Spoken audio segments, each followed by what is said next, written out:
The rain poured mercilessly over the lonely highway, drumming against the chrome of Ethan Cole's Harley like 1,000 angry hearts. He rode fast, not because he wanted to, but because he needed to. Every gust of wind carried the echo of his daughter's laughter, and her scream. A scream that had burned into his soul the night she didn't come home. People in town used to call Ethan the Iron Saint, a biker with a heart too big for his leather jacket. A single father who raised his little girl, Lily, after her mother passed away. She was his world, his reason for changing his life. He quit fighting, quit drinking, opened a small garage, and spent his nights helping lost travelers who broke down on the road. Everyone respected him, everyone, except the powerful. The senator's son, Adam Rivers, was untouchable. He was born into money, groomed for power, and poisoned by entitlement. He could wreck lives and walk away smiling because his father would always clean the mess. But one night, his arrogance found its match in the wrong girl. Lily was coming home from her part-time shift at the diner. She never made it home. Adam saw her alone, stopped his car, and did what monsters do in the shadows. When she was found hours later by a trucker, bruised, broken, barely breathing, the world went silent for Ethan Cole. He sat by her hospital bed for 3 days, unmoving, his rough hands clutching hers, whispering the same words over and over, "I'm here, baby. Daddy's here." When she opened her eyes, her once sparkling spirit was dimmed. She couldn't speak. Couldn't smile. Couldn't even look at the world that had betrayed her. When the police came, they promised justice. But when the senator's car pulled up to the station, the air changed. Reports were lost, evidence was mishandled, and the officers who had once sworn to protect now looked away. Within days, Adam Rivers was freed, smiling on the courthouse steps while his father shook hands with the chief of police. Ethan watched from across the street, rain soaking through his jacket, fists clenched until his knuckles turned white. The only thing louder than the thunder that day was the sound of his heart breaking. He went home that night, sat beside his sleeping daughter, and swore an oath that would change everything. If justice wouldn't come from the system, it would come from his hands. Chapter 1. Ethan's garage became a place of quiet fury. He fixed bikes by day, and by night, he fixed his plan.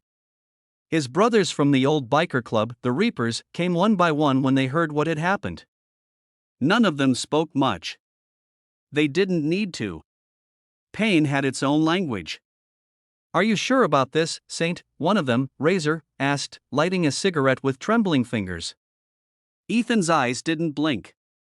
"He took my little girl's soul. I'm taking his." The plan was simple, not quick, but clean. Ethan tracked Adam's schedule.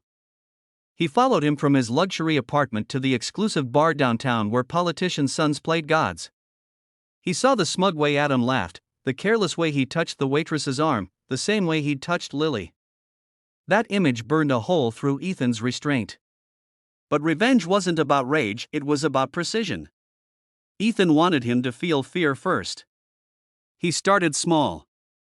He sent anonymous photos of Adam's car vandalized, his tires slashed, his phone stolen, and returned days later with pictures of his own sleeping face. Adam panicked. His friends joked, but he couldn't sleep. Cameras caught nothing. Security guards quit. Slowly, the golden boy began to unravel. Meanwhile, Lily began therapy. She tried to find her voice again. One afternoon, as Ethan walked her through the park, she stopped near a swing set and whispered, "Why did he do that to me, Daddy?" Ethan's throat tightened. He knelt before her, eyes glistening. "Because he's never known pain. But he will, sweetheart. I promise." Chapter 2. It was late autumn when Ethan decided it was time. The Reapers surrounded him that night, engines rumbling like distant thunder. They didn't carry guns, they carried grief. Adam was at a private club on the outskirts of town. Security was tight, but not for men who knew every hidden road and every blind spot. The Reapers cut the power. The world went black. In the chaos, Ethan moved like a shadow through the halls, his boots echoing on marble floors. He found Adam in the VIP lounge, drunk and frightened, clutching a bottle like it could protect him. When their eyes met, Adam froze. "You," he whispered. "You're that biker." Ethan stepped closer, voice low and steady. No. I'm the father of the girl you destroyed. Adam stumbled back, hands shaking. Please, I didn't mean. Ethan slammed him against the wall. You didn't mean?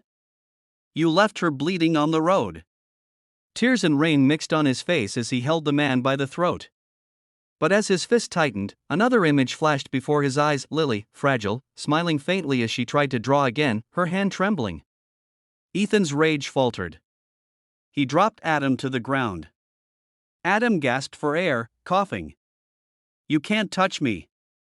Your father won't save you from this, Ethan said. He stepped back, reached into his jacket, and tossed a small drive onto the floor. That's every video, every message, every witness your father silenced. I didn't come to kill you, Adam. I came to end you publicly. Before Adam could move, police sirens pierced the night. Ethan had leaked everything. When the cops dragged Adam away, cameras flashing, Senator Rivers shouted, "You'll pay for this, Cole." Ethan smiled faintly. Already did. Months later, the world knew the truth. Adam was convicted, his father resigned in disgrace, and Lily began to smile again, small, fragile smiles that felt like sunrise after a long storm. On a quiet morning, Ethan rode his Harley to the edge of town. He stopped by the lake where he used to bring Lily when she was little.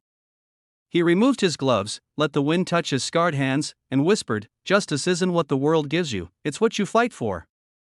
As the engine roared and he disappeared into the horizon, the sun broke through the clouds, and for the first time in years, Ethan Cole felt peace. Because true revenge wasn't about taking life. It was about giving it back to the one who had lost theirs.